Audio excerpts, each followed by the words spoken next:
Hi, husband left her alone in the car while she was having a baby. Enjoy listening your story. My husband left me in the car at 6:47 in the morning while I was having contractions 6 minutes apart, grabbed his fishing gear from the back seat and told me the hospital was only 12 minutes away. I could handle it. Then he got into his father's Chevy Silverado, and I watched the red taillights disappear down Mulberry Street while another contraction ripped through my body. That was the morning I finally understood who I had married.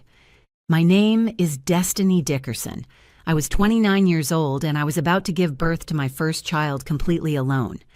Let me back up a little because you need to understand how I ended up in that Ford Explorer, gripping the dashboard, watching my husband choose a fishing trip over the birth of his daughter. I met Brent Holloway 4 years ago at a friend's backyard barbecue in Williamsport, Pennsylvania. He was charming, attentive, and had this way of making me feel like the only person in the room. We got married after a year of dating. I kept my last name, Dickerson, because my father had passed away 2 years before the wedding, and I wanted to carry a piece of him with me. Brent said he understood. Looking back, I think that was the first red flag I ignored. He understood a lot of things he never actually accepted. Brent worked as the operations manager at his father's plumbing supply company, Holloway Pipe and Fixture. Fancy title for a job that basically meant doing whatever his daddy told him to do. His father, Gerald Holloway, was 61, a widower who'd lost his wife to cancer when Brent was 15. I felt sorry for Gerald at first. Losing your wife, raising a teenage son alone, that's hard. But somewhere along the way, Gerald's grief turned into something else: control. He kept Brent on an emotional leash so tight the poor man couldn't breathe without checking if his father approved. And then there were the fishing trips. Every Saturday since Brent was 12 years old, he and Gerald went fishing together. Every single Saturday. They'd never missed one. Not for holidays, not for emergencies, not even for our wedding.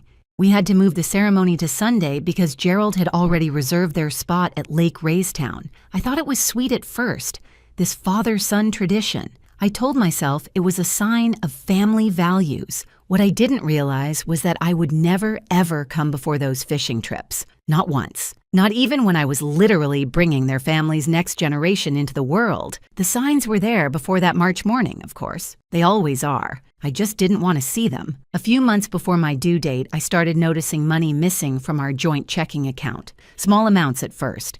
150 here, 200 there. When I asked Brent about it, he waved me off. Business expenses, he said. You wouldn't understand the supply chain business. I work as a medical billing specialist at Keystone Orthopedic Associates. I understand numbers just fine, but I let it go because I was tired and pregnant and wanted to believe my husband wasn't lying to my face. My mother, Colleen, warned me about this marriage. 3 years ago, right before the wedding, she sat me down at her kitchen table in Scranton and said she had concerns. She said Brent seemed like a nice man, but a nice man who couldn't stand up to his father wasn't really a man at all. I told her she was being unfair.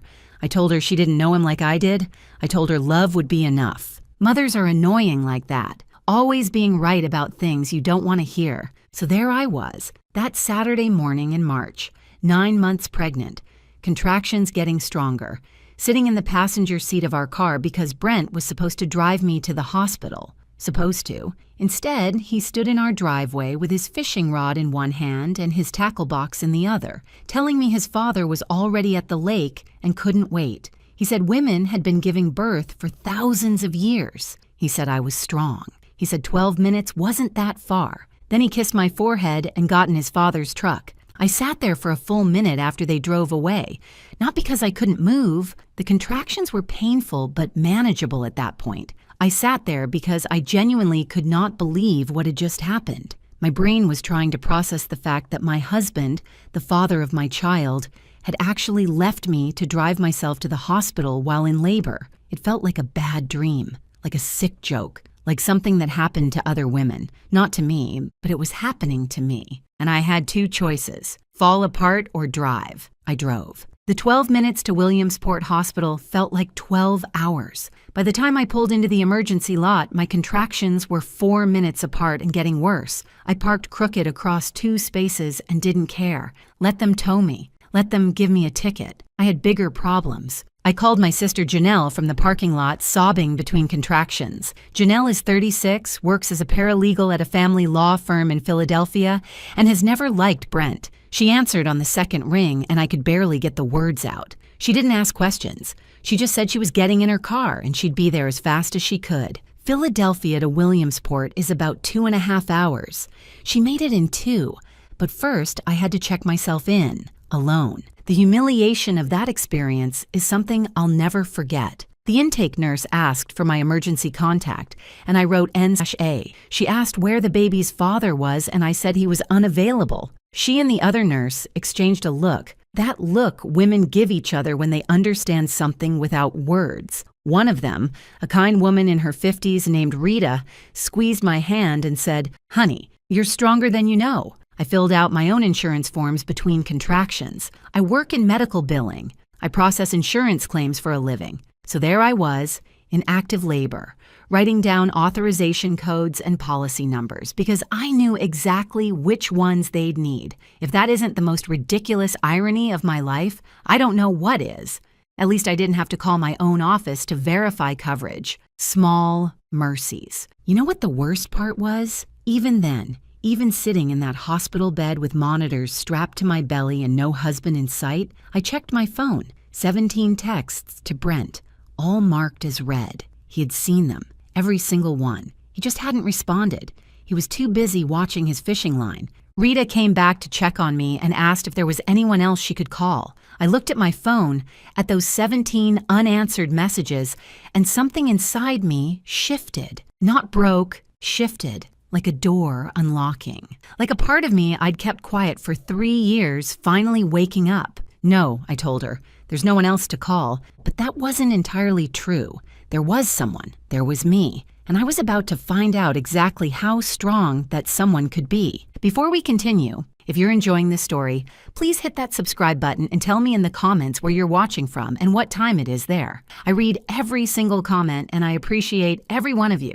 Thank you so much for being here with me. Now, where was I? Oh yes, in labor, alone, having the time of my life. 11 hours. That's how long it took to bring my daughter into the world. 11 hours of contractions, breathing exercises, and nurses telling me I was doing great while I contemplated every life choice that had led me to this moment. First-time mothers often have longer labors, they told me. This is normal, they said. Everything is progressing beautifully. Then, around hour 6, everything stopped being beautiful. Lily Mae's heart rate dropped during a contraction. Not a little, a lot. Monitors started beeping. 3 nurses rushed into the room so fast I thought the floor might collapse. The doctor appeared out of nowhere, talking about fetal distress and emergency interventions and possible cesarean section. I was terrified, absolutely terrified. Not for me, for my baby, for this little person I hadn't even met yet, but already loved more than anything. I grabbed my phone and texted Brent. Baby in distress. Might need emergency surgery. Please come. 20 minutes later, 20 minutes, he responded. I'm sure the docs have it handled. Dad says the base are really biting today. Keep me posted. I read that text 3 times. I screenshot it. I didn't know why at the time. Instinct, maybe. Some part of me already building a case I didn't know I'd need. The base are really biting. My daughter's heart rate was dropping, doctors were preparing for emergency surgery, and my husband was worried about fish. I learned something about myself in that moment. I learned that I could feel heartbroken and furious at the exact same time. I also learned that I could push both of those feelings down and focus on what mattered, getting my baby out safely. Lily Mae stabilized, no surgery needed, and at 5:47 that evening, after 11 hours of labor, she came into the world screaming. 7 pounds, 4 ounces, perfect, absolutely perfect. I cried when they put her on my chest, cried from relief, from joy, from exhaustion, from the strange loneliness of experiencing the most important moment of my life without my partner there to share it. I named her Lily Mae Dickerson, my last name, not his. Some decisions make themselves. Janelle arrived at 6:30. Exactly 45 minutes after Lily was born. She burst through the door looking like she'd driven 100 miles an hour the whole way, which she probably had. She didn't say anything at first, just hugged me, then looked at Lily May, then hugged me again. When she finally spoke, all she said was, "Where is he?" I shook my head. She understood. She held my daughter while I finally let myself rest, and for the first time all day, the room felt like it had love in it. Brent showed up at 8:52 p.m. I know the exact time because I was watching the clock, wondering if he'd make it before midnight. He walked in, sunburned and smiling, smelling like lake water, fish guts, and Coors Light. He didn't bring flowers. He brought a teddy bear from the gas station. I know it was from the gas station because the price tag was still attached. $7.99. I did the math later. That's approximately 68 cents per hour he was gone. My daughter's first gift from her father valued her at less than $1 an hour. Quite the investment. "Sorry, babe," he said. "The fish were really biting and Dad needed help hauling in the cooler. But look, she's beautiful. And you did great." I did great. Like I'd completed a school project or finished a 5K. Janelle had to leave the room. I heard her in the hallway, taking deep breaths, probably counting to 10 so she wouldn't come back in and say something that would get her arrested. That night, while I was trying to figure out breastfeeding for the first time, Brent's phone rang. Gerald. Not calling to congratulate us, calling to confirm next Saturday's fishing trip. Brent took the call right there in the hospital room, 10 feet from his newborn daughter, and I heard Gerald's voice through the speaker. "Proud of you, son. Women are tough." She handled it. That's what they do. Brent hung up and told me his dad said congratulations. Gerald hadn't said congratulations. I'd heard the entire conversation, but I was too exhausted to argue, too exhausted to do anything but close my eyes and wonder how I'd ended up here. 3 weeks later, the hospital bill arrived. $23,847 after insurance. I went to check our joint savings account to set up a payment plan, expecting to find the $18,000 we'd carefully saved over the past 2 years. The balance was $3,200, almost $15,000, gone, vanished. When I asked Brent, he got defensive. His father needed a loan for the business, he said. Inventory issues, cash flow problems. Gerald would pay it back. I asked to see the paperwork. "What paperwork?" Brent said.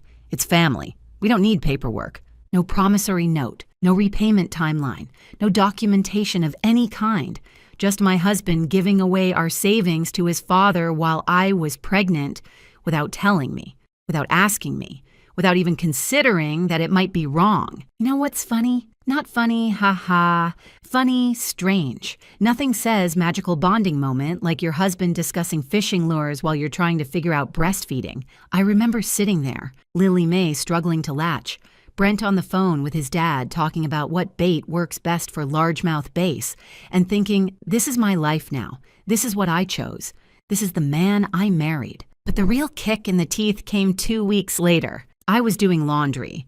Because of course I was doing laundry, I did everything in that house, and I found a receipt crumpled in the pocket of Brent's fishing jacket, Lakeside Marine and Recreation in Huntington, $4,600, deposit on a fishing boat, dated 3 weeks before Lily was born. The exact same week, Brent told me we couldn't afford to fix the broken heater in the nursery. We couldn't afford a $200 heater repair for our baby's room, but he had $4,600 for a boat deposit. I stood there in the laundry room, holding that receipt, listening to Lily May cry in her nursery, the one with the broken heater, and I felt something cold settle in my chest. Not anger, something quieter, something more dangerous. I didn't confront him. Not yet. Instead, I smoothed out the receipt, took a picture of it with my phone, and put it back in his pocket exactly where I found it. I didn't know what I was going to do with that information yet, but I knew I was going to do something. And I knew he wasn't going to see it coming. I went back to work at the end of May, about 10 weeks after Lily May was born. Maternity leave was technically 12 weeks, but I needed the money. More importantly, I needed access to a computer and printer without Brent looking over my shoulder. Because I had a new project now, a personal project. I called it figuring out exactly how badly my husband had screwed me over. Turns out I'm an excellent forensic accountant. Who knew? Medical billing experience really does transfer well to investigating your own husband's financial betrayal. Very versatile skill set. I should put it on my resume. Every lunch break, while my coworkers ate sandwiches and scrolled through social media, I sat in my car in the parking lot and went through our bank records. I'd requested 2 full years of statements from our joint account. What I found made my stomach drop so hard I thought I might be sick. The pattern was clear once I laid it all out. Year 1 of our marriage, small amounts, 150 here, 200 there, 350 once, business expenses, he'd said. Just helping Dad with inventory. I barely noticed at the time because the amounts were small and I trusted him. That's the funny thing about trust. It makes you blind to the obvious. Year 2, the amounts grew. $500 in March, $800 in May, $1,200 in August. I noticed, but I believed his excuses. Cash flow problems at the business, supply chain issues, temporary loan. He'd handle it. The last 6 months before Lily was born, everything accelerated. $2,000 in October, $3,500 in December, $4,100 in February, large transfers, always to Holloway Pipe and Fixture LLC, always without my knowledge or consent. I added it all up 3 times because I couldn't believe the number. $67,340. $67,000 gone. Over 28 months, from an account that had both our names on it.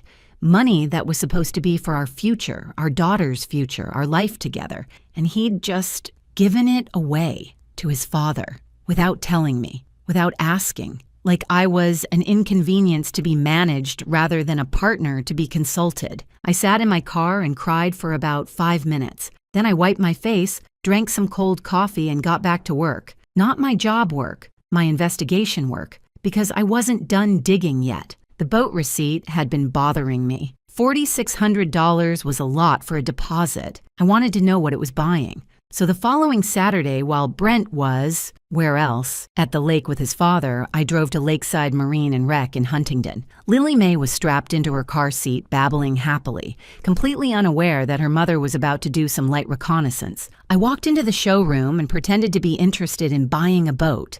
Nice young salesman, very helpful, showed me all the options. I casually mentioned that a friend had recently ordered something, last name Holloway maybe, and asked what model he'd gotten. The salesman lit up. Oh yeah, he remembered that order. Great choice. Let me pull up the details. 2 minutes later, I was looking at the paperwork for a 2024 Tracker Pro, Team 195TXW. Fully loaded, total price, $38,500. The $4,600 was just the deposit. There was a $33,900 loan on top of it. But here's the part that really got me. Registered owner, Brent Allen Holloway. Not Gerald, not the business, Brent, personally. My husband had bought himself a $38,000 fishing boat with money from our joint account and a loan co-signed by his father. And he'd never mentioned it to me once. Not when he said we couldn't afford the nursery heater. Not when I asked about the missing savings. Not ever. I thanked the salesman, told him I'd think about it, and walked back to my car on legs that didn't feel entirely stable. I sat in the driver's seat and looked at Lily Mae in the rearview mirror. She smiled at me, that gummy, innocent smile that babies give when they have no idea what's happening around them. I smiled back. Then I called my sister. Janelle listened to everything without interrupting. When I finished, she was quiet for a moment. Then she said something that changed the trajectory of my entire life. She said, "I know an attorney. Family law, specializes in hidden assets and financial fraud. Her name is Patricia Okonkwo. They call her the closer. She hasn't lost a contested divorce in 6 years." I wrote down the number, but I wasn't ready to call yet. First, I needed more information. Janelle, bless her paralegal heart, helped me pull public records for Holloway Pipe and Fixture LLC. What we found was worse than I'd imagined. Brent wasn't just an employee at his father's company. He was listed as 50% owner, filed 18 months ago. He'd never told me, which meant that whatever debts the business had, whatever liabilities, whatever tax problems, Brent was personally responsible for half of it. I also got access to our phone records. I'm the account holder on our family plan, so it was easy. Brent and Gerald talked 3 to 4 hours every single day. Every day. Sometimes more. But it wasn't the call logs that gutted me. It was the text messages. Gerald referred to me as that woman in at least a dozen texts. 2 days before I gave birth, Gerald texted Brent, "Don't let her guilt you into skipping Saturday. She's playing you. Women always exaggerate these things." The day after Lily was born, Gerald wrote, "Proud of you for standing your ground, son. She needs to learn she's not your priority. Family is. Family is. As if I wasn't family. As if our daughter wasn't family. As if the only family that mattered was the Holloway bloodline and I was just some inconvenient woman who'd wandered into their lives and started making demands." I read those texts in my car during my lunch break. I cried again, and then like before, I stopped. Because crying wasn't going to fix anything. Crying wasn't going to protect my daughter.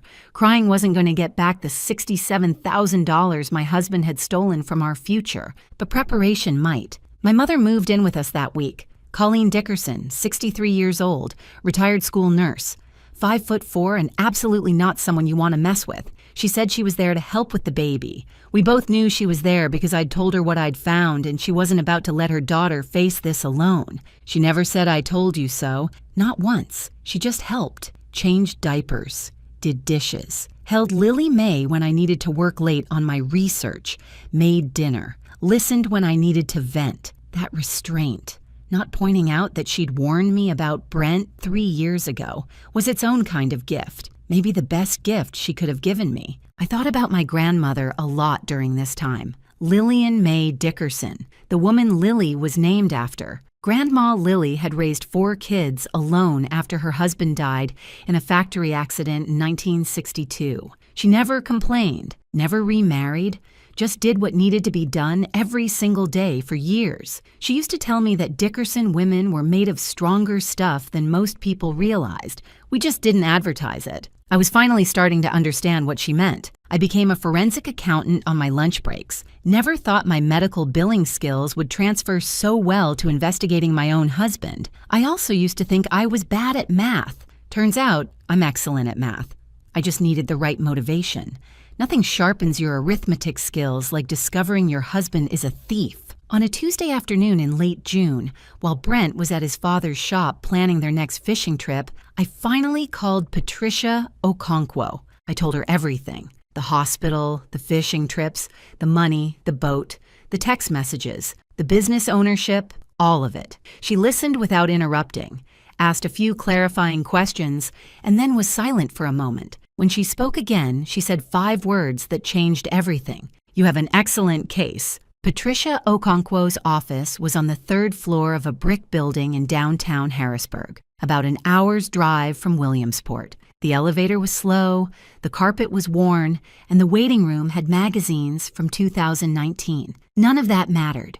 What mattered was the woman behind the desk. Patricia was 44 with close-cropped gray hair and reading glasses that she wore on a chain around her neck, like a weapon she might deploy at any moment. She'd been a forensic accountant for 12 years before going to law school, and she switched careers after her own bad divorce. Her office walls were covered with framed photos of her 2 teenage sons and certificates from various legal associations. Her desk was buried under case files. She looked like someone who worked 80 hours a week and loved every minute of it. She charged $350 an hour. I nearly choked when she told me, but then she said something that made me stay. She said she offered payment plans for cases she believed in, and after reviewing my documentation, the bank statements, the boat receipt, the text messages, the business records, she believed in mine. She smiled when she finished reading, not a friendly smile, the smile of someone who sees victory on the horizon and can't wait to get there. "Let's talk about what you're entitled to," she said. The discovery phase of my divorce revealed things even I hadn't expected. Patricia subpoenaed the financial records for Holloway Pipe and Fixture LLC, and what came back was a disaster. The business owed $134,000 in back taxes, 3 years of what Patricia politely called creative accounting, what the IRS would call fraud. Multiple vendors were owed money. Suppliers had cut them off. The company was technically insolvent, surviving only on cash infusions. Cash infusions from where, you might ask? from my joint checking account, from the $67,000 my husband had been funneling to his father for over 2 years. Our savings had been keeping Gerald's failing business alive, while I thought we were building a future together. And here's where it got really interesting. As 50% owner of Holloway Pipe and Fixture, that ownership stake Brent had never bothered to mention to me, he was personally liable for half of everything, half of the back taxes, half of the vendor debts, half of the entire financial catastrophe his father had created. Patricia pulled off her reading glasses and let them dangle on their chain. "Your husband," she said, "is in very serious trouble, and he doesn't even know it yet." The house was our biggest asset. We'd bought it for $285,000 3 years ago, right after we got married. The down payment was $35,000, a gift from my parents. My mother, Colleen, and my late father, Howard, had given us that money to help us start our lives together. I had the canceled check. I had the gift letter, which specifically stated the money was intended for my down payment contribution. Patricia's eyes lit up when she saw those documents. In Pennsylvania, she explained, gifts to one spouse can be treated as separate property under certain circumstances. That down payment documentation changes everything. You're not just entitled to half the equity. You have a strong claim to the full $35,000, plus your share of the appreciation. Current equity in the house after the mortgage, approximately $67,000. Between the down payment reimbursement and my share of the rest, I was looking at walking away with a significant sum. Not rich, but enough to start over. And then there was the boat. That $38,500 fishing boat had been purchased with a $4,600 deposit from our joint account, marital funds. Under Pennsylvania law, I was entitled to half its value. Patricia explained that if Brent couldn't afford to buy me out, the court could order the boat sold. The proceeds would be split. Given Brent's impending financial problems, there was no way he could come up with that money. The fishing boat that was more important than his daughter's nursery heater might end up being sold to pay his ex-wife. I'm not saying karma is real, but I'm also not saying it isn't. Patricia advised me to open a separate checking account in my name only. Perfectly legal, she assured me. Married people have the right to their own accounts.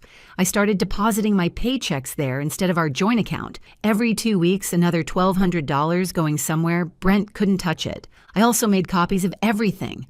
Tax returns for the past 3 years, bank statements going back to the beginning of our marriage, the deed to our house, both car titles, every text message between Brent and Gerald that I could access. I kept the originals in their usual places and hid the copies in a box in my mother's closet in Scranton. And I started keeping a journal, not a diary of my feelings. I didn't have time for that. A log, dates, times, and facts. Every time Brent chose fishing over his daughter, I wrote it down. May 3rd, Brent left at 5 a.m. for fishing. Lily Mae had a fever all night. Temperature reached 101.2.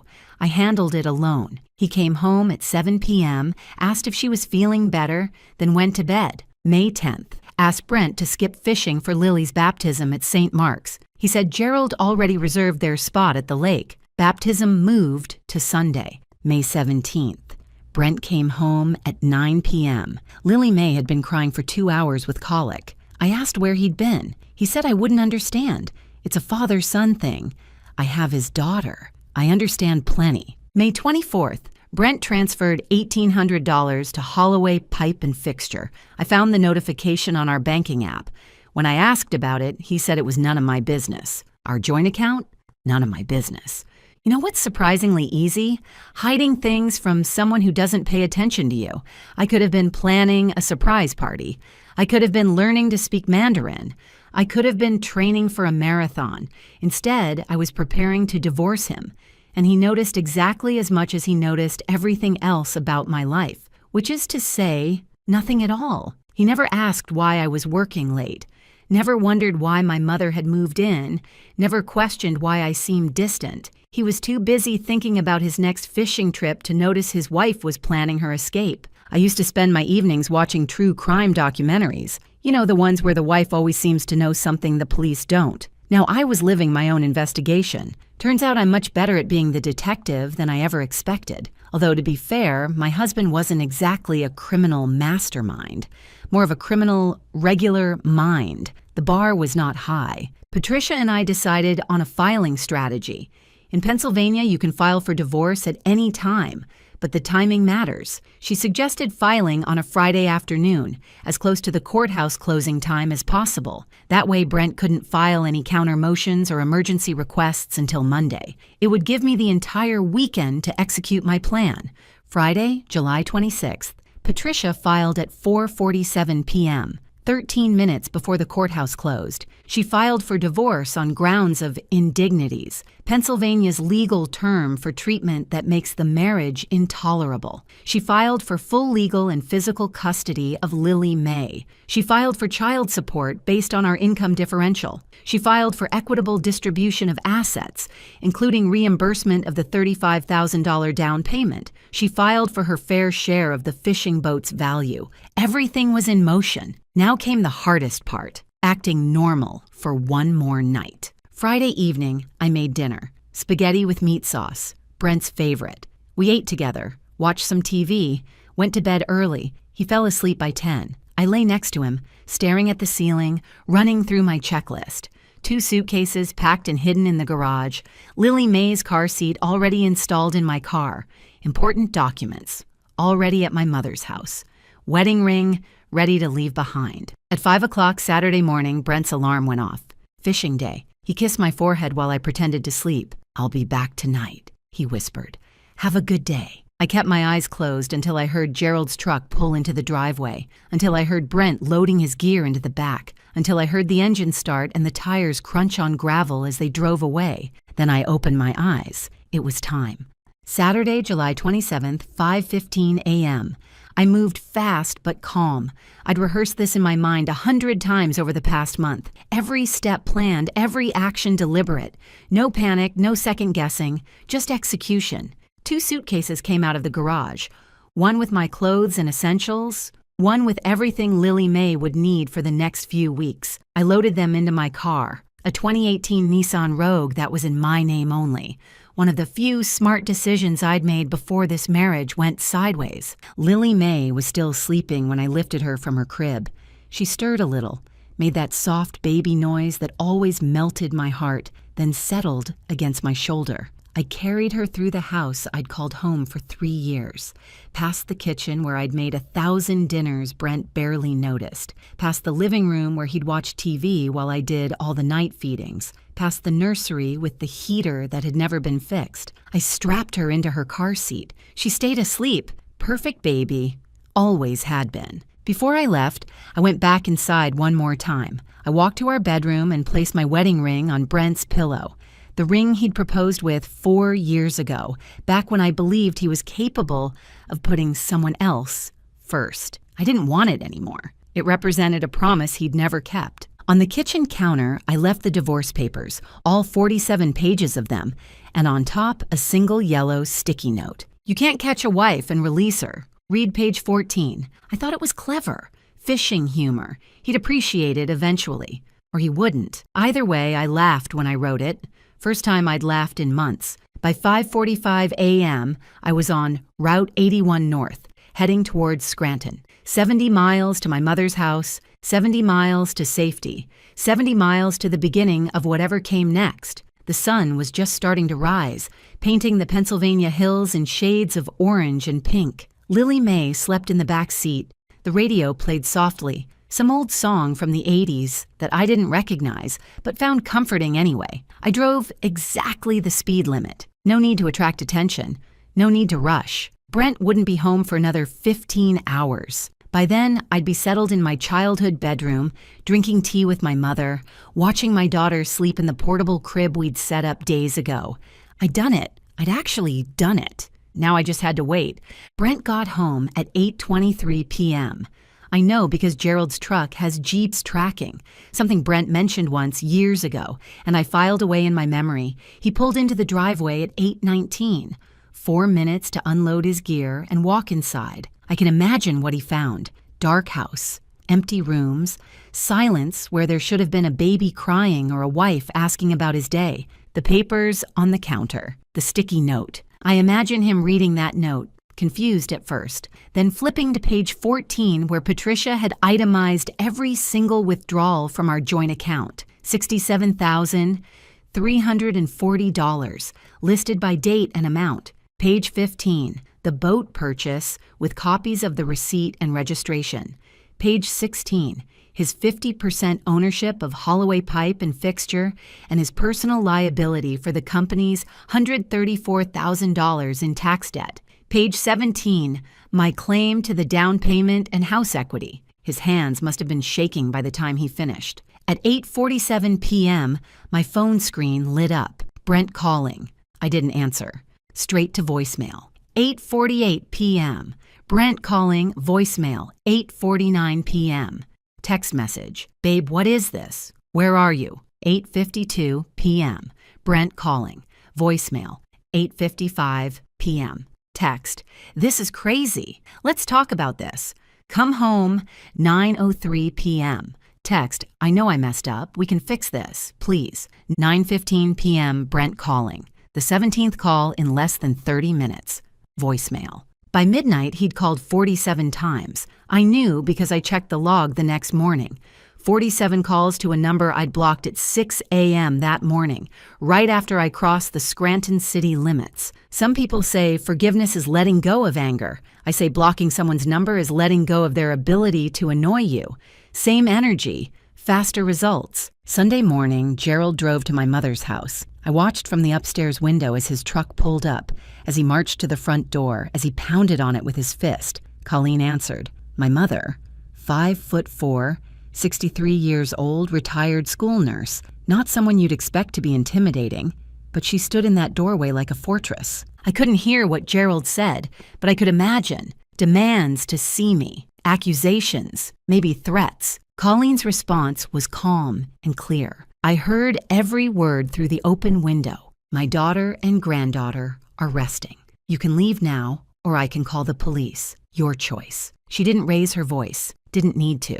Gerald stood there for a long moment, probably trying to figure out how to bully a woman who clearly wasn't going to be bullied. Then he turned around and drove away. He wasn't used to women who didn't back down. He was about to meet a lot more of them. The next few months unfolded exactly as Patricia had predicted. Without my income covering the mortgage, the house payments fell behind immediately. Brent missed August, missed September. By October, the bank had sent foreclosure warnings. The house he'd prioritized fishing trips over was slipping through his fingers. Meanwhile, Patricia's forensic accountant had torn through Holloway Pipe and Fixture's books and found clear evidence of tax fraud going back 3 years. As an officer of the court, Patricia was required to report suspected fraud to the appropriate authorities. She did so in late August. By October, the IRS had opened an investigation. By November, they'd frozen Gerald's business accounts pending a full audit. The dominoes were falling. September brought depositions, under oath, on the record. Patricia deposed both Brent and Gerald separately. Brent's deposition was pathetic. He couldn't explain where the money had gone. He claimed he didn't know about the tax debt. He said his father had handled all the business finances. He threw Gerald under the bus at every opportunity while somehow still defending him. It was like watching a man try to save a sinking ship by drilling more holes in the hull. But Gerald's deposition was the real show. His attorney had clearly advised him to protect himself, to minimize his own liability, to put distance between himself and the financial disaster he'd created. Patricia asked him about the money transfers from our joint account. Gerald said he'd asked Brent for help. Brent offered. He didn't force anyone to do anything. Patricia asked if he knew the money belonged to both Brent and me. Gerald said Brent handles his own household. That's not my business. Then Patricia asked about his influence over Brent, about the daily phone calls, about the texts calling me that woman, about the Saturday fishing trips that took priority over everything else in Brent's life. Gerald paused, looked at his lawyer, looked at Brent, who was sitting in the corner of the room, watching his father testify, and then Gerald said the words that ended their relationship forever. Brent's always been easily led. He's too weak to say no to anyone. That's his problem, not mine. I wasn't in the room, but Patricia told me about it later. She said Brent's face went pale, said he looked like someone had punched him in the stomach, said he finally finally saw his father for what he really was, but it was too late. 3 years too late for me. A lifetime too late for Brent. The divorce was finalized in November, 4 months after I filed. Patricia got me everything she'd promised: the down payment reimbursement, my share of the house equity, full legal and physical custody of Lily May, child support of $1,100 per month, automatically deducted from Brent's paycheck. Brent got supervised visitation 1 Saturday a month, supervised, at a facility with social workers present, because the court reviewed his pattern of behavior, the documented absences, the prioritizing of leisure over parental responsibility, the financial deception, and determined he could not be trusted with unsupervised access to his own daughter. The fishing trips that were so sacred, so unmissable, so important that he'd left his wife in labor to attend them, they're exactly what cost him real time with Lily May. I need to tell you about the phone call, the one from the title. That first Saturday night, July 27th, 2 hours after Brent found the papers, his 48th call of the evening. Except this time, before I blocked his number, I let it go to voicemail just to hear what he'd say. He was crying, actually crying, sobbing. I'd never heard him cry before, not in 4 years together, not even at his grandfather's funeral. Please, Destiny, please come home. I was wrong. About everything. I'll change. I swear I'll change. I'll skip fishing. I'll be a real husband, a real father. Please, just give me another chance. I can't do this without you. I listened to that voicemail once, then I deleted it. I thought about responding for about 3 seconds. Then I remembered the text message he'd sent while our daughter's heart rate was dropping. Dad says the bass are really biting today. Keep me posted. I blocked his number. I never answered again. Hey, if this story has meant something to you, I'd be so grateful if you'd hit that like button and subscribe to the channel. Your support means more than you know. It really helps me keep making these stories for you. Thank you, truly, from the bottom of my heart. Now let me tell you how this all turned out. The house sold in January. Foreclosure auction. It went for less than market value, $262,000. But after the mortgage was paid off and Patricia extracted my settlement, I walked away with $78,000. That included my $35,000 down payment, my share of the remaining equity, and a few additional adjustments the court approved based on Brent's documented financial deception. The boat? Brent had been making loan payments for about a year, so the balance was down to around $19,000. When he couldn't keep up with payments after the divorce, the court ordered it sold. When at auction for $31,000, boats depreciate fast. After the loan payoff, about $12,000 remained. I got my half, $6,000. Not much, but it felt like justice. That boat he bought, instead of fixing our daughter's nursery heater, ended up paying for her new crib. Child support started flowing in December, $1,100 a month, automatically deducted from Brent's paycheck before he even sees it. He can't hide from it, can't forget to pay. Can't claim he doesn't have the money. It just happens, like clockwork, every 2 weeks. $550 deposited into my account, the most reliable Brent has ever been about anything. I moved to Scranton permanently in January, found a 3-bedroom townhouse about 15 minutes from my mother, used $15,000 of my settlement for the security deposit, furniture, and an emergency fund. Invested $40,000 in index funds for long-term security, something my grandmother always preached about, putting money somewhere it could grow. I call the remaining savings my never depend on anyone again account. It's earning 4.5% interest. My ex-husband never earned my interest in anything. In March, I got promoted. Senior billing specialist at a larger medical practice in Scranton, working for a woman named Claudia who raised 3 kids as a single mom. She gets it. The salary is $58,000 a year plus benefits. Not rich, but comfortable, stable, mine. Lily May is 18 months old now.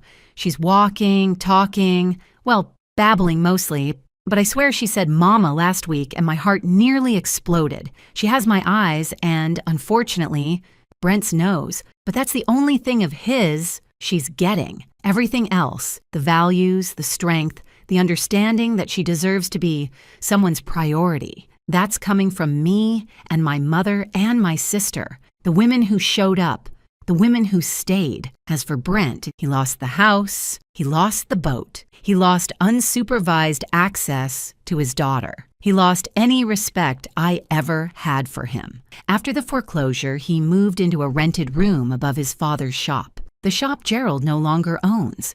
The IRS investigation concluded in February.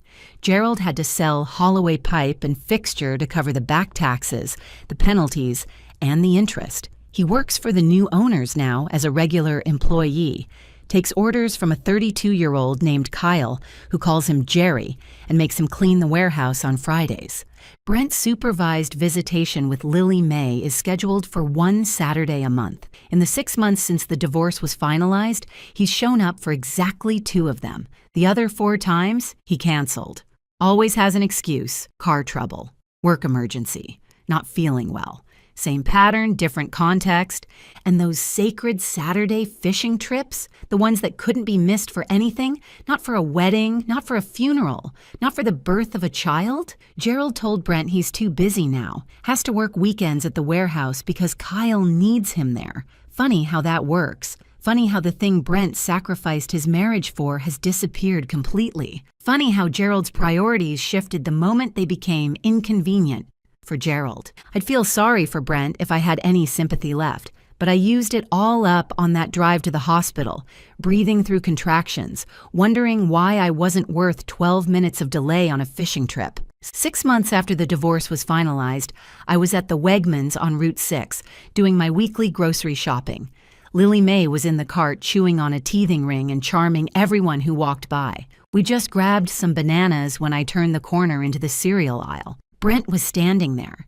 He looked older, tired, thinner, like life had been chewing on him the way Lily May was chewing on that teething ring. He was holding a box of generic cornflakes, the store brand, not even the real Kellogg's, and staring at the price like it personally offended him. He saw me at the same moment I saw him. His face went through about 6 emotions in 3 seconds: surprise, shame, hope, desperation, regret. Something that might have been love once, but had curdled into something else. Destiny, he said. His voice cracked. I want to say I waited. Not because I wanted to hear it, but because I'd earned the right to watch him struggle. I'm sorry, he finally managed. I was wrong about everything. My dad, the money, the fishing, leaving you at the hospital, all of it. I was so stupid. I see that now. I didn't know. I didn't understand what I was throwing away. I looked at him for a long moment. This man I'd married. This man I'd believed in.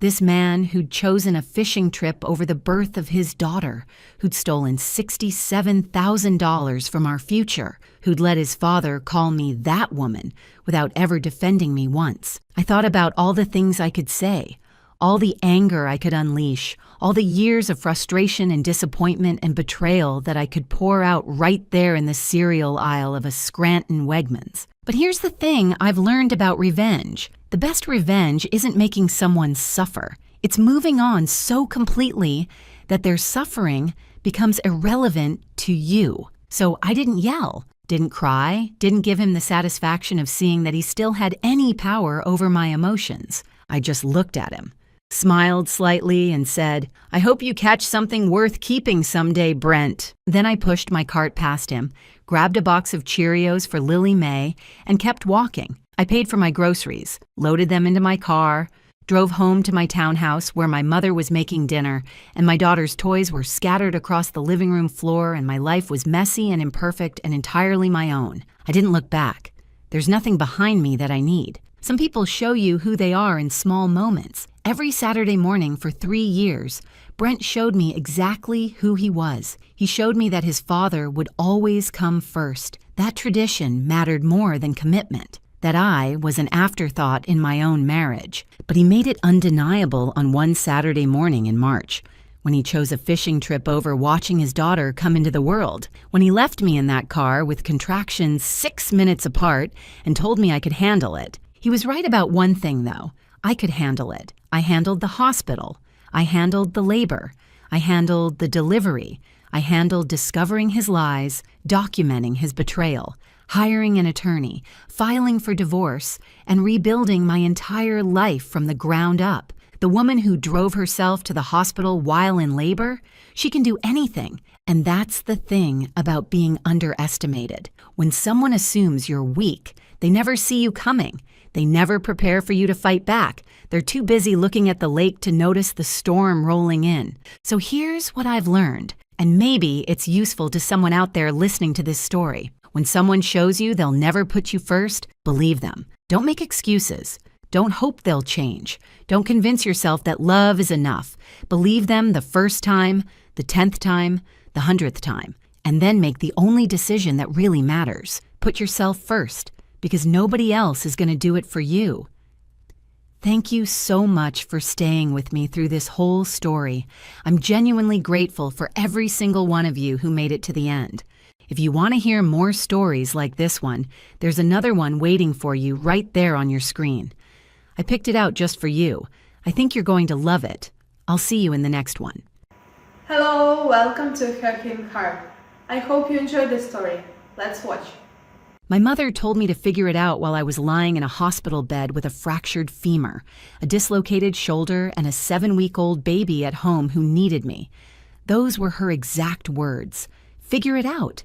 She said them while standing in a boarding line for a 12-day spa cruise to the Bahamas.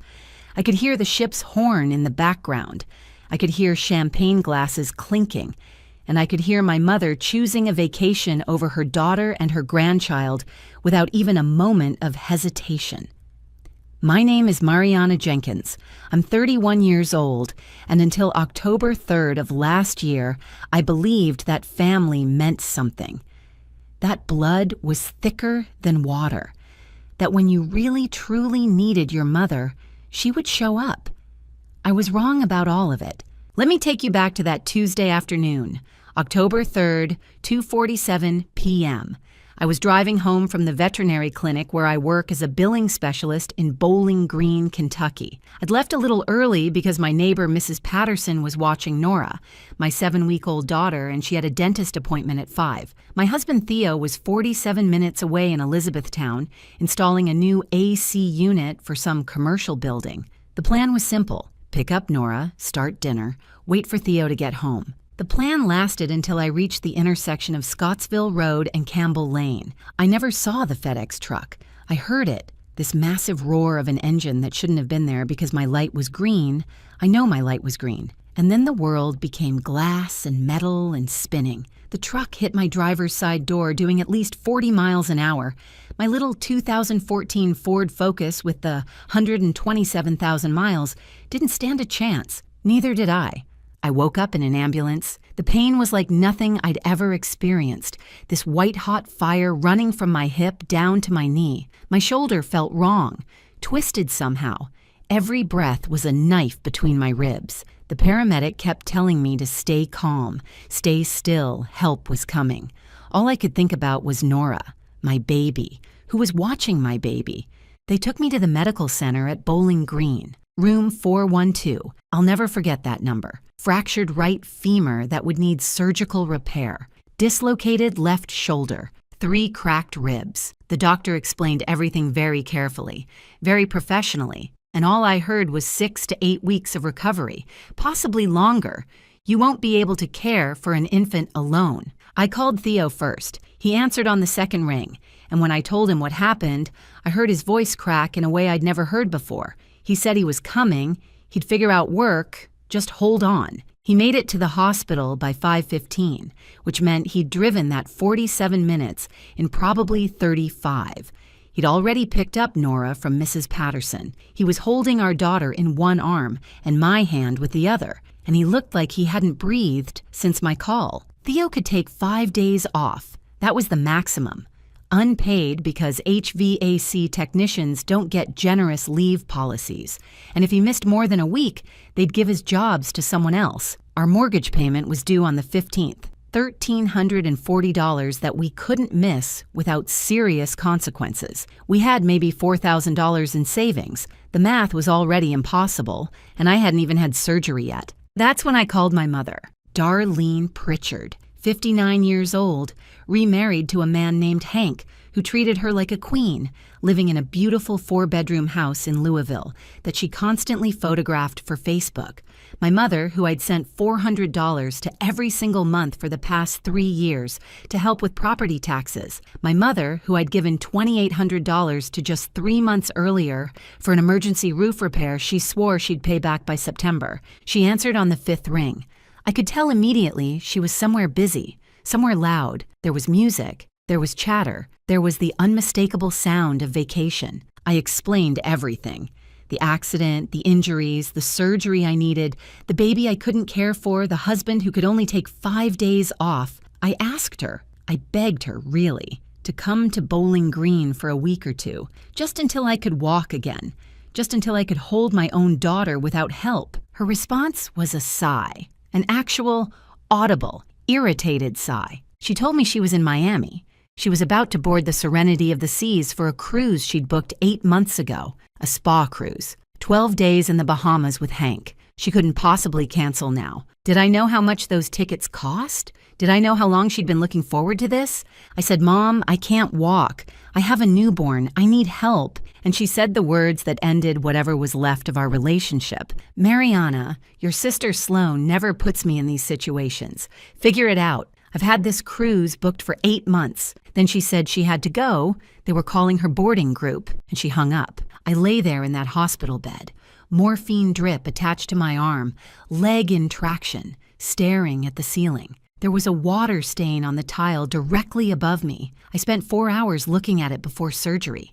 It was shaped exactly like my mother's face, disappointed, dismissive, looking down at me. I'm not saying it was a sign, but I'm not saying it wasn't either. While I was in surgery getting a metal rod put in my femur, my mother was sipping champagne on a deck chair. While I was learning to use a bedpan because I couldn't walk to the bathroom, my mother was getting a seaweed wrap at the onboard spa. While my husband was trying to be a new father and a full-time employee and a caretaker for his wife all at once, sleeping maybe 3 hours a night, my mother was posting photos on Facebook with captions like self-care isn't selfish and treating myself because I deserve it. I watched those posts from my hospital bed. Each one was a tiny knife. But here's the thing. They also clarified something I'd been refusing to see for years. I thought about the $400 a month I'd been sending her. 3 years. That's $14,400. I thought about the $2,800 for the roof that she never paid back. I thought about last Christmas when I bought her a cashmere sweater and she got me a candle from Home Goods with a clearance sticker still on the bottom. I thought about my wedding, which she complained was too far to drive to, even though it was 2 hours away. I thought about my sister Sloan, who got a brand new Kia Sportage last year as a gift from Mom. Well, I'm still driving a car with 127,000 miles that just got totaled by a delivery truck. Your sister Sloan never puts me in these situations.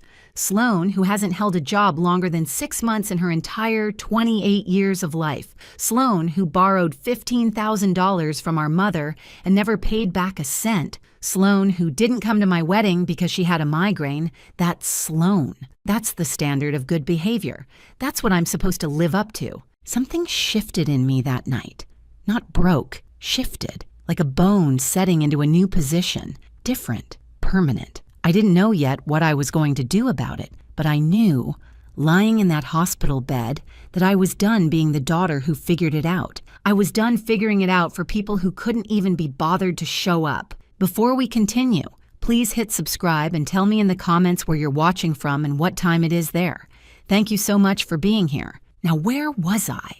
Right, lying in a hospital bed, doing math that didn't add up, and trying to figure out how to care for a 7-week-old baby when I couldn't even stand up to use the bathroom. Theo took his 5 days of unpaid leave. 5 days. That's what we had before reality came crashing back. Our savings account had $4,200 in it. The mortgage was $1,340. That left us $2,860 to survive on until I could work again, which the doctors said would be 6 to 8 weeks minimum. Here's some more math that kept me up at night. A night nurse costs money, specifically in Bowling Green, Kentucky. In October of last year, a qualified night nurse cost $28 an hour. If I needed someone from 8 p.m. to 6 a.m., 10 hours, that's $280 a night. nearly $2,000 a week, for one person to help me not drop my baby because I couldn't lift her with a dislocated shoulder and couldn't stand because of a fractured femur. I found Gladys Horton on care.com at 2 in the morning, scrolling through my phone with my one good arm while pain medication made the screen swim. Gladys was 67 years old, a retired NICU nurse from Elizabethtown, and her profile said she specialized in emergency situations and difficult families. I didn't know yet how perfect that description was. She started the next night. $280 gone. I canceled our anniversary dinner reservation. Theo's birthday was coming up in November, and I'd already bought him a new drill set, the cordless kind he'd been wanting for a year. I returned it. Got back $173. Then I did something that hurt more than my shoulder. I sold my grandmother's pearl earrings on Facebook Marketplace. Some woman in Nashville drove up to get them, gave me $180 cash. Those earrings were the only thing I had from my grandmother, who actually loved me, who actually showed up when I needed her, who died when I was 19. $180.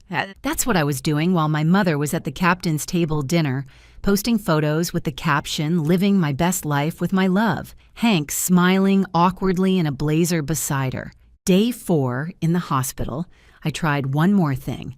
I called my sister. Sloan answered like I'd interrupted something important. I could hear reality TV in the background. I explained the situation. Shortened version, just the essentials. Car accident, broken leg, need help with the baby. Mom's on a cruise. Sloan laughed. Actually laughed. This little snort of disbelief, like I'd just told her the funniest joke. She said she wasn't really a baby person. She said I knew that about her. She said besides, she was going through something right now, and she really needed to focus on herself. Going through something. I asked what. Tyler broke up with her. Tyler, the 24-year-old who worked at a vape shop called Cloud9. They'd been together for 2 months, maybe 3. Sloan described it like a death in the family.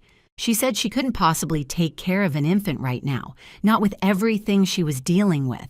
I wanted to say something. I wanted to ask her if she knew what I was dealing with. I wanted to remind her that I'd driven 3 hours to help her move apartments last year, even though I was 6 months pregnant and my back was killing me. I wanted to tell her that Tyler from the vape shop wasn't worth the mascara she was probably crying into her pillow over. I didn't say any of that. I just said, okay, and hung up. Sloan's relationship with Tyler lasted exactly 63 days. I know because she posted their anniversary on Instagram and then their breakup on the same account 2 months later. That's about as long as his employee discount lasted. I'm not saying my sister is shallow, but she cried harder when the discount ended than when he did. Day 6. Theo went back to work. He didn't want to. I could see it in his face, this torn apart look like he was abandoning me. But we'd already done the math together, sitting in that hospital room with a calculator and a spreadsheet, and there was no version where he could stay home and we could keep the house. So he kissed me goodbye, kissed Nora goodbye, and drove to Elizabethtown to fix rich people's air conditioning, while I lay in bed watching our savings drain. Day 8. I got transferred to a rehabilitation facility, still in Bowling Green, just a different building with different ceiling tiles to stare at. The physical therapist was a cheerful guy named Derek, who seemed personally offended by my broken femur. He kept saying things like, "We're going to get you walking again, and you're stronger than you think." And honestly, his optimism was exhausting, but I appreciated it. That's when Hank called. Hank Bellwether, my mother's husband of 12 years. Retired regional manager for a trucking company, now does consulting work from home. 62 years old, quiet, polite, the kind of man who holds doors open and says ma'am to waitresses. I'd always liked Hank, even though I barely knew him. He stayed out of family drama. He let my mother handle the daughters. The cruise had ended. They were back in Louisville, and Hank had seen something on Facebook, a post from my Aunt Colleen about the accident, asking people to pray for my recovery. He sounded confused. He sounded embarrassed. He said Darlene had told him I'd had a minor fender bender, a little whiplash, nothing serious. She said I was fine. He had no idea about the surgery, the fractured femur, the weeks of recovery. He offered to drive down that day. 2 hours. He'd be there by dinner. I said no, and I meant it. Not because I was proud, but because Hank wasn't the one who owed me anything. Hank didn't know the truth about his wife, and I wasn't going to make him clean up her mess. That wasn't fair to either of us. I had Gladys. I was managing. But I thanked him, and I meant that too. After I hung up, I thought about what he'd said. Darlene told him it was a minor fender bender. She didn't just refuse to help me. She actively lied to her husband so he wouldn't know she'd refused. She constructed a whole alternative reality where I was fine, where her choice to stay on the cruise was reasonable, where she wasn't the villain. That was new information. That changed things. Then came the family grapevine. Aunt Colleen, my mother's older sister, called to check on me. She's 63, widowed, lives in Lexington. She's always been the quiet one in the family, the peacekeeper, the one who smooths things over. But that day on the phone, her voice had an edge I'd never heard before. She told me what my mother had been saying to the extended family, that I exaggerated my injuries for attention, that I had a husband, so she didn't know why I expected her to drop everything, that some people just love to play the victim. I listened. I didn't argue. I didn't defend myself. There was no point. My mother had already written the story, and she'd cast herself as the reasonable one and me as the dramatic daughter causing problems. But something Aunt Colleen said stayed with me. She said she needed to talk to me in person. She said there were things I needed to know.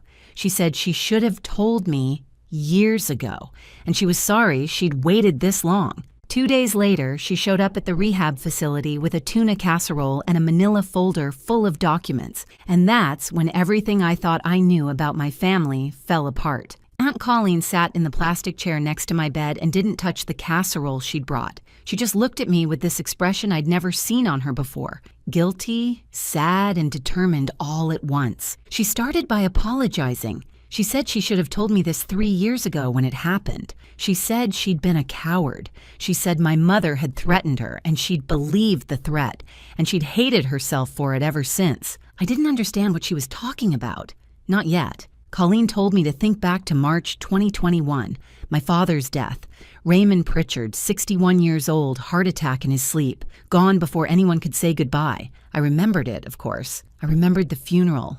I remembered my mother managing everything, the arrangements, the paperwork, the estate. I remembered being grateful that someone was handling it because I was too deep in grief to function. What I didn't remember was asking about money. I'd been too devastated to think about inheritance. But Colleen remembered. She remembered because she'd seen the life insurance policy years before. My father had shown it to her, back when he and my mother were still married. He wanted Colleen to know, just in case. Just in case Darlene tried something. That's what he said. Just in case Darlene tried something. The policy was worth $80,000, split equally between his two daughters. $40,000 to me, $40,000 to Sloan, not to Darlene, to us, his children. That was his wish. Colleen watched me process this. She could see the math happening behind my eyes. I never received $40,000. I never received anything. When I'd asked my mother about it months after the funeral, carefully, gently, not wanting to seem greedy, she'd told me the funeral expenses had eaten through everything. There was nothing left. I believed her. Why wouldn't I believe my own mother? The funeral cost $8,500. I knew because I'd helped plan it. I'd been there when Darlene selected the casket, the flowers, the reception hall. I'd even contributed $2,000 of my own money toward the expenses because Darlene said she was overwhelmed and stressed.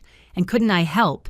Couldn't I please help with something? $8,500, not $40,000, not even close. Colleen reached into the manila folder and pulled out the document she'd been keeping for 3 years. The life insurance policy, clear as day. Beneficiary 1, Mariana Jenkins, $40,000.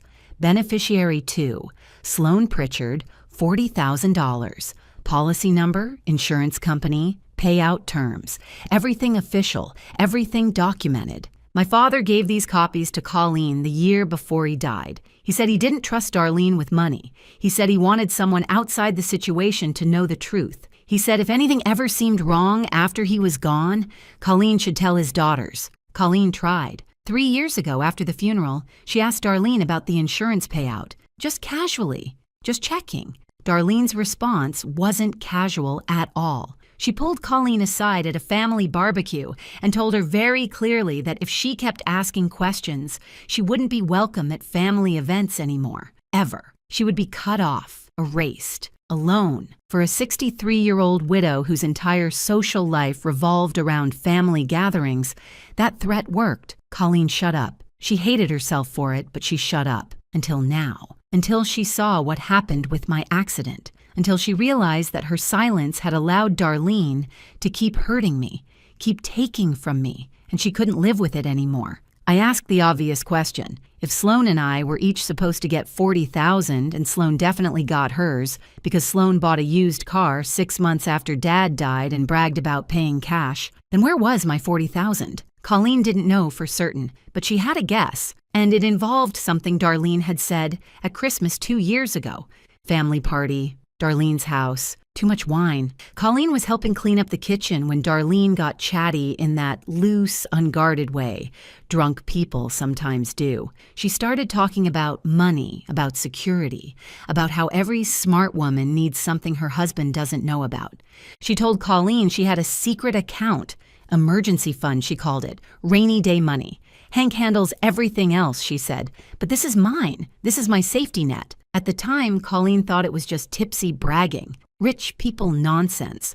But now, sitting in my hospital room, the pieces fit together in an ugly way. My father's money, my inheritance, hidden in an account Darlene's own husband didn't know existed. I felt something cold settle in my stomach. Not surprise, exactly. More like confirmation, like I'd always known something was wrong, and now I finally had proof. But Colleen wasn't done. She had one more piece of the puzzle. For years, Darlene had been complaining to her about Sloan's spending, the credit cards, the shopping, the debt that just kept growing. $23,000 across 4 cards. Last Colleen heard, Sloan couldn't make the minimum payments. She didn't have the income, so someone else was making them for her. Darlene. Every month. $400 to $500 just to keep Sloan's credit from collapsing completely. 2 years ago, Darlene even asked Colleen for a loan, said it was to help Sloan with debt. Just temporarily, just until Sloan got back on her feet. Colleen refused. She didn't have that kind of money, and besides, she knew Sloan would never get back on her feet as long as someone kept catching her every time she fell. Shortly after Colleen refused that loan, I started sending my mother $400 a month for property taxes. The timing matched. The amounts matched. I wasn't helping my mother pay taxes on her house. I was paying my sister's credit card bills without knowing it. $14,400 over 3 years, plus the $2,800 for the fake roof repair, plus my stolen inheritance, $31,500 after funeral expenses, $48,700. That's what my mother had taken from me through lies, manipulation, and outright theft, nearly $50,000, and I'd thanked her for the privilege of giving it. I didn't cry. I wanted to, but the tears wouldn't come. Maybe I was too tired. Maybe I was too drugged. Or maybe some part of me had always known, and the confirmation was almost a relief. At least now I wasn't crazy. At least now I knew I wasn't imagining the imbalance, the unfairness, the constant feeling that I was giving and getting nothing back. Colleen held my hand. She said she was sorry. Over and over. She said she should have told me sooner. She said our father would be so disappointed in Darlene and so proud of me for being nothing like her. I asked her to send me the insurance documents, official copies, certified mail. I gave her the address of the rehab facility. She said they'd arrive within the week. When she left, she hugged me carefully, avoiding my bad shoulder, and said something I'll never forget. Your grandmother always said Darlene peaked in high school. Homecoming court, 1983.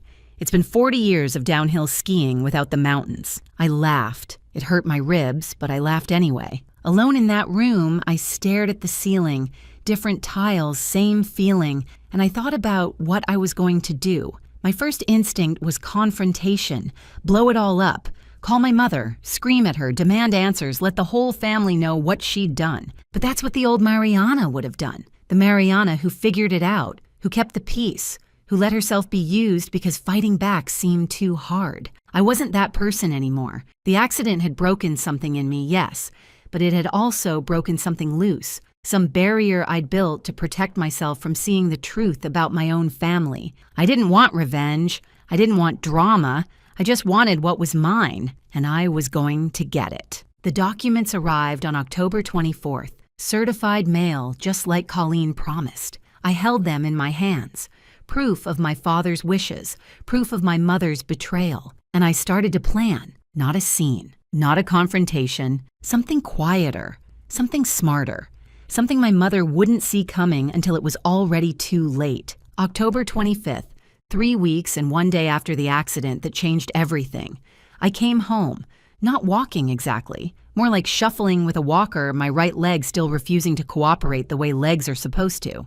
Theo had rearranged the living room so I could get from the couch to the bathroom without navigating around furniture. He'd set up a little station next to the sofa. Phone charger, water bottle, pain medication, baby monitor, laptop. Everything I needed within arm's reach. Gladys transitioned from every night to as needed. We couldn't afford her anymore, not really, but she insisted on checking in twice a week anyway. She said it was because she wanted to see Nora's progress. I think it was because she wanted to make sure I hadn't lost my mind. Fair concern, honestly. I was spending a lot of time staring at spreadsheets. The certified documents from Aunt Colleen sat in a folder on my coffee table. I'd read them probably 40 times by now. Policy number L, I-78-34521. State Farm Life Insurance, issued to Raymond Pritchard. Beneficiaries: Mariana Jenkins, $40,000. Sloan Pritchard, $40,000. Clear as day. Black and white. Undeniable. I called State Farm on October 27th, gave them my father's information, the policy number, my own details as a listed beneficiary. The customer service representative was polite, professional, and confirmed everything Aunt Colleen had told me. Both checks were issued in April 2021. Both checks were cashed. The estate had been settled. As far as State Farm was concerned, everyone had received their money.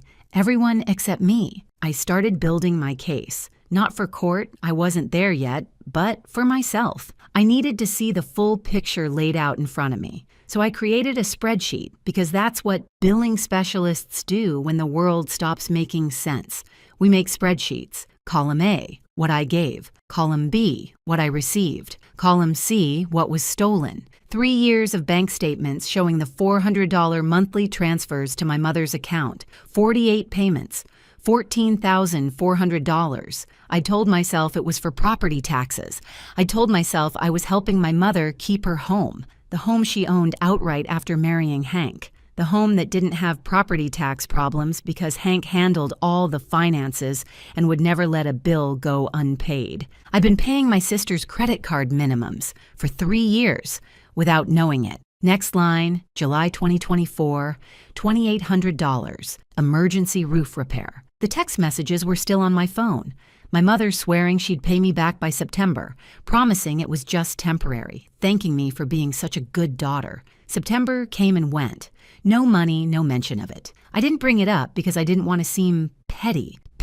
I thought asking for my own money back would be petty. Final line, inheritance. $40,000 minus $8,500 for funeral expenses. And I'd contributed $2,000 of that myself, so really the math should be different, but I was trying to be fair.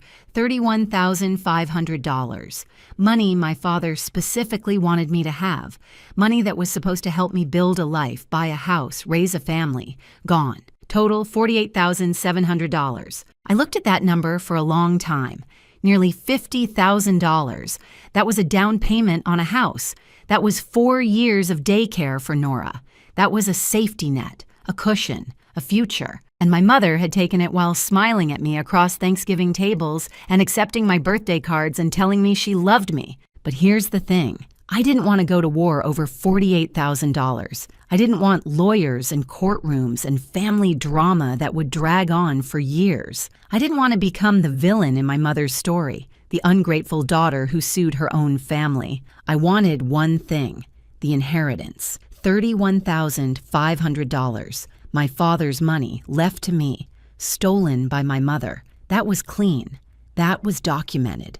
That was mine by every legal and moral standard that existed. The monthly payments, the roof repair, those were technically gifts. I'd given them willingly, even if I'd given them under false pretenses. A lawyer would tell me they'd be hard to recover. My mother would argue she'd needed the help, that I'd offered freely, that I couldn't take back a gift just because I was angry now. But the inheritance was different. That was theft. That was fraud. That was provable. So I made a decision. One number. One demand. No wiggle room. I could have thrown everything at her. The roof, the monthly payments, all of it. But I know my mother. Give her too many things to argue about and she'll argue forever. She'll muddy the waters until nobody remembers what they were fighting about in the first place. That's her specialty. That's how she's survived this long. One number, $31,500. Now I just needed the right moment. November 1st. For the first time in 3 years, I did not send my mother $400. I didn't announce it. I didn't explain. I just didn't do it. The automatic transfer I'd set up years ago, I canceled it. Took about 30 seconds. 3 years of payments. Ended with a few taps on my phone. I figured it would take her a while to notice. My mother isn't the type to check her bank account daily. She'd assume it was a delay, a glitch, a holiday slowdown. She'd wait. Her pride wouldn't let her ask directly. Well, not at first.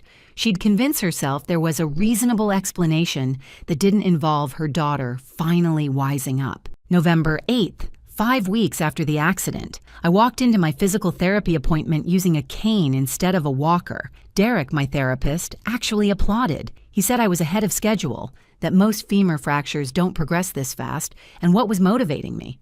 I told him revenge is excellent cardio. He laughed. I wasn't joking. That same week, I went back to work part-time. 4 hours a day at the veterinary clinic, sitting at my desk, processing invoices and insurance claims. My co-workers had sent flowers while I was in the hospital. A beautiful arrangement with a card signed by everyone. They'd also covered my shifts without complaint and saved all my files exactly the way I'd left them. That's what normal people do when someone they care about gets hurt. They help, they show up, they don't board cruise ships. November 12th, my phone rang. Sloane's name on the screen. I hadn't talked to my sister since the hospital when she told me she wasn't a baby person and hung up on me. I answered anyway, curious what could possibly motivate her to call. Turns out she needed $500. Her credit card got declined at Nordstrom Rack, and she was so embarrassed, and could I just help her out this once? And she'd totally pay me back. For a moment, I didn't say anything. I just sat there, phone pressed to my ear, thinking about the last 3 years. Every time I'd said yes, every time I'd figured it out, every time I'd been the responsible one so that Sloane could be the mess and our mother could play the hero cleaning up after her, I said no, not with anger, not with a lecture. Just, no, I can't do that right now. Sloane's voice changed instantly. Disbelief, then irritation. Seriously? It's just $500. You're being ridiculous. No. Silence. Then she hung up. I sat there with my phone in my hand, heart pounding like I'd just run a marathon instead of saying a 2-letter word. My whole life I'd been trained to say yes. Yes to my mother. Yes to my sister. Yes to anyone who needed me, regardless of whether they'd ever be there when I needed them. That single no felt like breaking a bone and setting it correctly all at once. It hurt, and it was exactly what needed to happen. Now I waited. Darlene would call eventually. That $400 was part of her budget. She was counting on it. And when she realized it wasn't coming, she'd want to know why. When she called, I'd be ready. November 19th, 7:47 p.m. Theo was in the bathroom giving Nora her evening bath. I could hear splashing, his voice making silly sounds, Nora's little gurgling laughs, normal sounds, safe sounds, our house, our family, our life. My phone rang. I looked at the screen and felt nothing. No fear, no anger, no dread, just a calm, cold clarity, like I'd been preparing for this moment without realizing it. Darlene Pritchard, Mom. I answered. Her voice was warm, too warm. That particular tone she uses when she wants something but doesn't want to admit she wants it. She asked how I was feeling, how the recovery was going. How was that precious baby girl? First time she'd asked about Nora since before the accident. First time she'd called at all since that day in the boarding line when she told me to figure it out. I gave short answers. Fine. Better. Growing fast. We made small talk for about 3 minutes. The weather in Louisville, Hank's consulting project, her book club's latest pick. I let her ramble, let her fill the silence, let her work up to the real reason she'd called. Finally, she got there. So, honey, I noticed the transfer didn't come through this month. I just wanted to make sure everything's okay with your bank. There it was, the reason for the warmth, the sudden interest in my life. $400 hadn't appeared in her account, and she wanted to know why. I kept my voice neutral, steady, like I was reading a report at work instead of confronting my mother about years of lies. There's no problem with my bank, Mom. There won't be any more transfers. We need to talk about something else. Silence on her end. I could almost hear her recalculating, trying to figure out what was happening. I laid out the facts. No accusations, no emotions, just information. Dad's life insurance policy, $80,000 total, $40,000 to each daughter. Both checks cashed in, April 2021. Sloan received hers. I never received mine. The funeral costs were $8,500, and I contributed $2,000 of that myself. So where is the remaining $31,500 that belongs to me? The silence stretched. 5 seconds, 10, 15. Then came the defenses, one after another, like she was flipping through a playbook. First, confusion. I don't know what you're talking about. That money was handled years ago. I have the policy documents, Mom. I have the beneficiary information. I called State Farm and confirmed both checks were issued and cashed. Second, deflection. Your Aunt Colleen has been filling your head with lies. She's always been jealous of me, you know that. This isn't about Aunt Colleen. This is about $31,500 that my father wanted me to have. Third, justification. There were expenses you don't know about. Settling an estate is complicated. Things got absorbed into different accounts.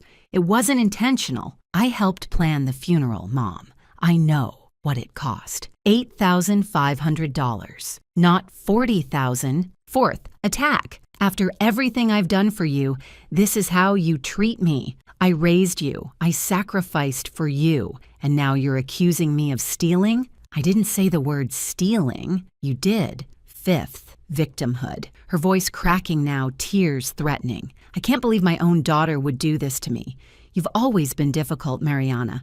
You've always looked for reasons to be unhappy. I let her finish. Let the performance play out. I'd seen this show before. Every holiday, every disagreement, every time anyone challenged her version of reality. The tears, the accusations, the way she'd flip the script until somehow she was the victim and everyone else was the villain. When she was done, when the sniffling had subsided into wounded silence, I spoke again. I'm not trying to hurt you, Mom. I'm not trying to start a war. I just want what's mine, what Dad wanted me to have. I also told her I knew where my $400 a month had been going. Sloan's credit card payments. 3 years of me unknowingly paying my sister's bills while my mother pretended it was property taxes. She didn't deny it. She couldn't. The silence told me everything. Then she tried one more play. Even if there was some misunderstanding about the insurance money, it's gone now. I don't have $31,000 just sitting around. That's when I used the card I'd been holding. I think you do, Mom. I know about the account Hank doesn't know about. Your emergency fund, your rainy day money, the one you mentioned to Aunt Colleen at Christmas 2 years ago after you'd had too much wine. Dead silence. Not confused silence, terrified silence. I'd found her real secret. The inheritance was one thing. She could spin that, explain it away, claim misunderstanding. But the secret account was different. That was her private safety net, her exit strategy, her proof that she was smarter than her own husband. If Hank found out about that account, he'd start asking questions. Questions about where the money came from. Questions about what else she'd been hiding. I didn't threaten her directly. I didn't have to. I said, you have 30 days. If I receive $31,500 by December 19th, this stays between us. If I don't, I'll be contacting a lawyer on December 20th. And at some point, Hank is going to need to know where that money went. I'd rather he heard it from you than from a court document. She tried one last time, her voice small now, defeated but still defiant. "You're making a huge mistake, Mariana. You're going to regret this. You're going to destroy this family." I thought about that word, family, what it was supposed to mean versus what it actually meant in my life. "Maybe," I said, "but I regretted the last 3 years more. Goodbye, Mom." I hung up. My hands were shaking. My heart was beating so hard I could feel it in my throat. But I was standing, literally standing in my living room, leaning on my cane, looking out the window at the dark Kentucky evening. Theo came out of the bathroom with Nora wrapped in a towel, her little face pink from the warm water, her hair sticking up in damp tufts. "How'd it go?" he asked. I looked at my daughter, 7 weeks old when the accident happened, now almost 4 months old. She'd never remember this. She'd never know how close we came to losing everything because of people who were supposed to love us. "Ask me in 30 days, I said. He nodded. He didn't push. That's the thing about Theo. He knows when to talk and when to just be there. He handed me Nora, and I held her against my chest, and I thought about the kind of grandmother I wanted her to have. Maybe none at all was better than one like Darlene. If this story has meant something to you, please take a second to hit that subscribe button. It really does make a difference, and I'm so grateful you've stayed with me this far. Now let's finish this. The 30 days passed slowly. No calls from Darlene, no texts, no Facebook messages, no emails, no communication of any kind. Complete radio silence from Louisville. I checked my mailbox every day like a kid waiting for a college acceptance letter, except instead of hope, I felt something closer to grim satisfaction. Either the check would come or it wouldn't. Either way, I'd know exactly who my mother was. December 17th, nothing. December 18th, nothing. I started researching estate lawyers in Louisville. Found a few with good reviews, made a list of phone numbers. I'd call on the 20th if I had to. I hoped I wouldn't have to. December 19th, 4:30 p.m. The mail came. One envelope with no return address, but I recognized the handwriting immediately. My mother's careful, looping script. The same handwriting that had signed my birthday cards for 31 years. "Dear Mariana, happy birthday. Love, Mom." Like love was just something you wrote at the bottom of a card instead of something you actually felt. I opened the envelope standing in my driveway. December wind cutting through my jacket. Inside was a check. $31,500, made out to Mariana Jenkins, signed by Darlene Pritchard. There was also a note card, 3 sentences. "This money was always meant for you." There was a misunderstanding with the bank that delayed the transfer. I hope we can move past this. No apology. No admission of wrongdoing. No acknowledgement that she'd stolen my inheritance and spent 3 years lying about it. Just a fiction about a bank error. A hope that I'd pretend nothing had happened. A quiet expectation that we'd go back to normal now that she'd been forced to pay up. I almost laughed. Almost. Instead, I just folded the note card carefully, put it back in the envelope, and went inside to deposit the check. Some people might ask why I took the money. If I really believed my mother was a thief and a liar, why accept a check from her like it was a normal transaction? Why not fight for more, demand a confession, insist on accountability? Because $31,500 was my father's money. He worked for it, he wanted me to have it, and now I had it. That was the point. Not revenge, not punishment, not making my mother suffer. Just getting what was rightfully mine so I could move on with my life. I opened a 529 college savings plan for Nora, deposited the full amount. My father never met his granddaughter. He died 2 years before she was born. But now his money would pay for her education. Someday, when she's older, I'll tell her about her grandfather Raymond, how he loved his daughters, how he tried to provide for them even after he was gone, how his wishes were honored in the end, even if it took longer than it should have. That felt right. That felt like closure. Except it wasn't quite the end. December 28th, I was folding laundry, Nora napping in her crib, Theo at work. My phone rang, Louisville area code, but not my mother's number. Hank. His voice was different than the last time we'd talked. Heavier, tired. He said he needed to ask me something, and he needed me to be honest with him. He explained that he'd been doing their end-of-year finances, tax preparation, account reconciliation, all the stuff responsible people do in late December. He was going through their bank statements when he noticed a withdrawal from their joint account, $31,500. When he asked Darlene about it, she said it was for Sloan, emergency dental surgery, Root canals, crowns, complications. Expensive, but what could she do? Her daughter needed help. But Hank looked at the cleared check on the statement. The payee line didn't say Sloan Pritchard. It didn't say any dental office. It said Mariana Jenkins. "Did your mother give you $31,500? He asked. And if so, why would she lie to me about it? I stood in my living room, phone pressed to my ear, clean laundry forgotten on the couch. I had a choice to make. I could protect my mother one more time, smooth it over, make an excuse, say it was a misunderstanding, keep the peace like I'd always kept the peace, or I could tell the truth. "Hank," I said, "I think you should ask her about my father's life insurance policy. And while you're at it, ask her about the account she has that you don't know about." Long pause. I could hear him breathing, processing, pieces clicking together in his mind. "Thank you, Mariana," he said finally. "I'm sorry to bother you." He hung up. I didn't feel triumphant. I didn't feel vindicated. I just felt tired and sad and relieved that I'd finally stopped lying to protect someone who'd never protected me. December 29th, through Aunt Colleen, I learned that Hank had moved out, packed a bag, went to a hotel, called a divorce attorney.